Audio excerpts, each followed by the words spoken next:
సాధారణంగా మన పెద్దలండి ఇంటి ముందర కూర్చోద్దని చెప్తూ ఉంటారు. అంటే ఇదివరకు రోజుల్లో ఆరువాకిట్లో కూర్చోవటము, ఏదో అక్కడ రచ్చబండ మీద నలుగురు కలిసి కూర్చోవటము, పూర్వకాలం రోజుల్లో కొన్ని వింటూ ఉండేవాళ్ళం మనం. ఇప్పుడు కూడా కొన్ని కొన్ని ప్రాంతాల్లో ఇంకా ఆరుబయట కూర్చొని మాట్లాడుకుంటూ ఉంటారు. ఆరుబయట కూర్చొని మాట్లాడుకోవచ్చు కానీ ఇంటి ముందరైతే కూర్చొని మాట్లాడుకోకూడదంటారు. కారణం ఏంటంటే మన ఇంటికి గడప ఉంటుంది. ఆ గడప లక్ష్మీదేవిగా మనం భావిస్తాం. ఆ గడప ముందు కూర్చొని మనము ఏదన్నా మంచి మాట్లాడచ్చు, చెడు మాట్లాడచ్చు. అంటే లక్ష్మీదేవిని మనము ఆ గడప రూపంలో పూజిస్తున్నప్పుడు అక్కడ కూర్చోవటం కానీ, గడప తొక్కుతూ వెళ్ళటం కానీ, గడప మీద కూర్చోవటం కానీ, ఎందుకంటే ప్రధాన ద్వారానికి ఒక గడప ఉంటుంది.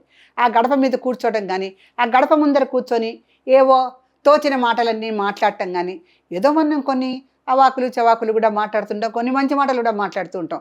ఏది మాట్లాడినా మనం మాట్లాడే మాటల్లో సానుకూల ప్రతిస్పందనకు ఉండేటువంటి అవకాశం ఉంటే పర్వాలా, కానీ ప్రతికూల స్పందన ఉంటే మాత్రం లక్ష్మీదేవి ఊరుకోదు, రావటం మానేస్తుంది ఇంటికి. ఎందుకంటారా, లక్ష్మీదేవిని గడప రూపంలో సంప్రదాయంగా పూజ చేసే హిందూ సంప్రదాయంలో మనము ప్రధానంగా ఆరుబయట కూర్చొని ఆ గడప ముందర కూర్చొని మాట్లాడటము చేయటము, అసలు అక్కడ కూర్చోవడమే తప్పు. ఎందుకంటే దేవుడి ముందర కూర్చోవాలంటే దేవుడికి అభిముఖంగా కొంచెం దూరంగా మనం కూర్చుంటాం. అంతేగాని గడప ముందరే కూర్చుంటే లక్ష్మీదేవి మీద కూర్చున్నట్టే వస్తుంది కదా. అందుకని ఎప్పుడు కూడా ఇంటి ముందర కూర్చోకూడదు. అంటే గడపని లక్ష్మీదేవిగా పూజిస్తూ ఉండే భావన ఉన్నప్పుడు ఇంటి ముందర కూర్చోవడం నిషిద్ధం. రెండోది, వాస్తు ప్రకారము మనకి తూర్పు వైపు ప్రధాన ద్వారం ఉంది. ఆ తూర్పు వైపు నుంచి గాలి వచ్చి పడమట వైపు నుంచి తిరిగి మళ్ళీ ఇంకొక ఈశాన్యం వైపు వెళ్ళిపోతూ ఉంటుంది.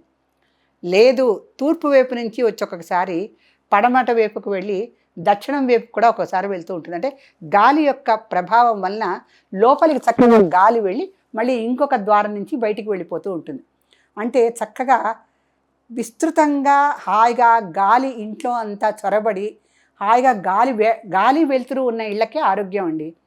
అలా గాలి రాకుండా అడ్డుపడుతూ ఇంటి ముందర కూర్చోవటం కూడా వాస్తు దోషం కిందే పరిగణిస్తుంది. జుట్టు విరబోసుకొని కూర్చోవటం కానీ, అక్కడ కూర్చొని జడ వేసుకోవటం కానీ, లేకపోతే వెంట్రికలన్నీ కూడా చిక్కు తీసి పడేయటం కానీ, ఇవన్నీ ఎందుకు చేయకూడదంటే ఇంటి ముందర లక్ష్మీదేవి ప్రవేశం. లక్ష్మీదేవి మన ప్రధాన ద్వారం నుంచి లోపలికి ప్రవేశిస్తుంది. మనం ఇల్లు వాకిలి శుచి శుభ్రతలతో పెట్టుకొని ఇల్లాలు కూడా చక్కగా శుభ్రంగా ఉంటే లక్ష్మీదేవికి ఏమీ అభ్యంతరం ఉండదు, చక్కగా లోపలికి వచ్చేస్తుంది. అలా వచ్చే లక్ష్మీదేవిని మనము చికాకులతో చిక్కుపడేసి వెంట్రికలు పడేసి లేదా జుట్టు విరబోసుకొని కూర్చొని ద్వారానికి అడ్డుగా కూర్చొని ఎవరన్నా వస్తే అక్కడే మాటలన్నీ మాట్లాడుతూ ఉన్నప్పుడు లక్ష్మీదేవి చక్కగా వెనక్కి వెళ్ళిపోతుంది.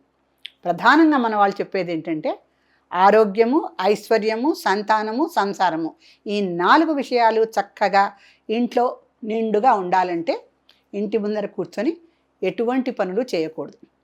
అందుకని ఇంటి ముందర కూర్చోవడం ఎందుకు వద్దంటారు పెద్దలు, ఎందుకు వద్దన్నారంటే కారణం ఇదే. సంసారాలు బాగుండాలంటే ఆ సంతాన లక్ష్మిని, ఆ సౌభాగ్యలక్ష్మిని మనం చక్కగా జాగ్రత్తగా చూసుకొని ఎప్పుడు స్వాగతం చెప్పేలాగా ఉండాలి.